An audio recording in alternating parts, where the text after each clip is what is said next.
Assalamualaikum warahmatullahi wabarakatuh. Salam sejahtera bagi kita semua. Perkenalkan, nama saya Rangga Satria Bramadhita. Saya dari Erlangga Tour and Travel. Saya ingin membacakan jadwal hari ini, yaitu jadwal perjalanan kita berwisata di kota Sidoarjo.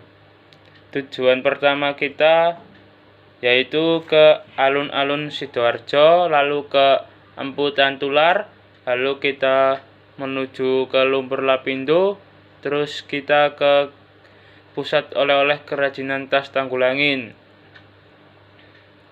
Sidoarjo sendiri mempunyai nilai histori yang cukup tinggi.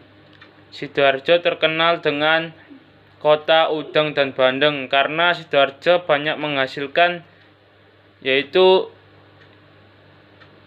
hasil-hasil laut yang sekiranya dapat menjadi mata pencarian bagi warga Sidoarjo, karena Sidoarjo termasuk kota delta yang diapit oleh dua sungai, yaitu Sungai Kalimas dan Sungai Porong. Kebiasaan penduduk di Sidoarjo yaitu biasanya penduduk Sidoarjo ini bekerja sebagai buruh pabrik, ada juga yang bekerja sebagai petani, terus ada yang juga peternak ikan, peternak domba dan sapi.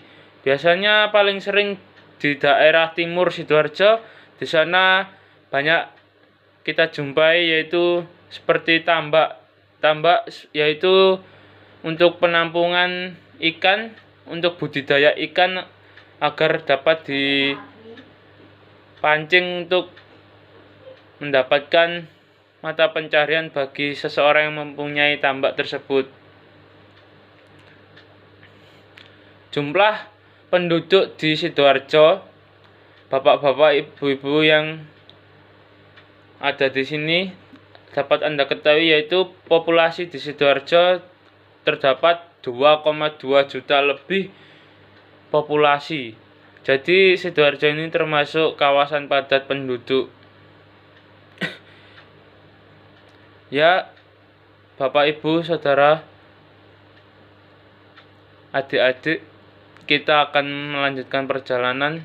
Sebelum kita berjalan, marilah kita berdoa sesuai agama dan kepercayaan masing-masing agar perjalanan kita menuju ODTW yang pertama diberi kelancaran dan keselamatan dan sampai pulang. Amin. Berdoa mulai.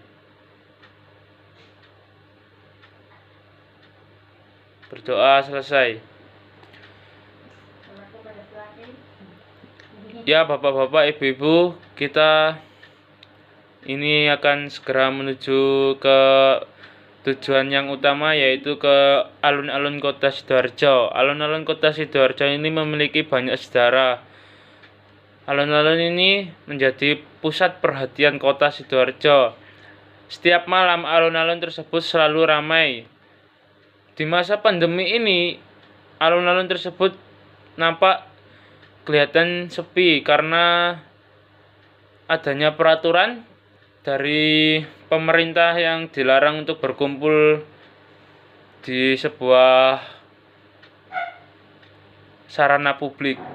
Alun-alun tersebut memiliki monumen yang cukup terkenal dan cukup menjanjikan untuk bisa berfoto atau berselfie ria, yaitu Monumen Jayandaru. Monumen ini terletak di pinggir jalan pas, yaitu Jalan Raya Surabaya Malang.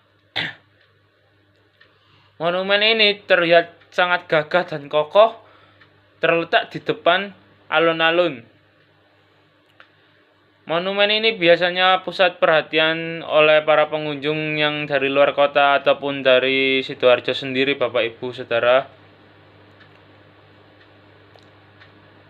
Di sebelah timur alun-alun, Bapak, Ibu, Saudara, jika ingin melaksanakan ibadah sholat, bisa ada Masjid Agung Sidoarjo.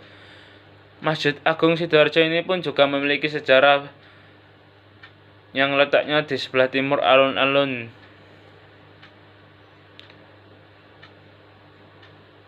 Ya, setelah kita ke alun-alun Sidoarjo, kita akan melanjutkan perjalanan menuju ke Museum Empu Tantular. Museum ini yaitu museum yang cukup memiliki banyak sejarah, yaitu Museum Empu Tantular. Museum tersebut terletak di Kecamatan Buduran, Kabupaten Sidoarjo. Museum ini banyak menyimpan benda-benda bersejarah seperti mungkin halnya kitab-kitab kuno, lalu seperti barang-barang kuno yang disimpan oleh raja-raja terdahulu. Di dalam Empu Tantular juga ada alat musik. Anda memasuki Empu Tantular dengan tiket harga sekitar 10 ribuan. Murah meriah, kurang lebih 10 ribu. Itu merogoh kocek yang cukup murah. Setelah itu, di sana ada fasilitasnya, yaitu ada fasilitas musola, toilet, parkir bis yang cukup luas. Bis kecil mungkin bisa masuk, tapi untuk bis besar tidak mungkin ya. Di Museum Empu Tantular ini juga memiliki peraturan yang harus ditaati ya bapak-bapak, ibu-ibu atau saudara anak kecil. Peraturan yaitu dilarang untuk memegang benda-benda bersejarah yang ada di dalam Museum Empu Tantular tersebut. Karena jika Anda memegang, Anda akan diberi sanksi oleh petugas yang ada di Empu Tantular tersebut. Anda di sana dapat berkeliling, menikmati atau mungkin belajar tentang sejarah yang ada di dalam Museum Empu Tantular. Itu sejarahnya cukup menarik lah bagi bapak-bapak, ibu atau anak-anak sekalian ini. Setelah ke Museum Empu Tantular, kita akan menuju ke sebuah ikon dari kota Sidoarjo yang cukup terkenal, yaitu Lumpur Lapindo. Lumpur Lapindo ini sejarahnya yang saya dengar, ini dulunya itu pemukiman padat penduduk, yaitu terdiri dari 3 desa, 1 kecamatan. Itu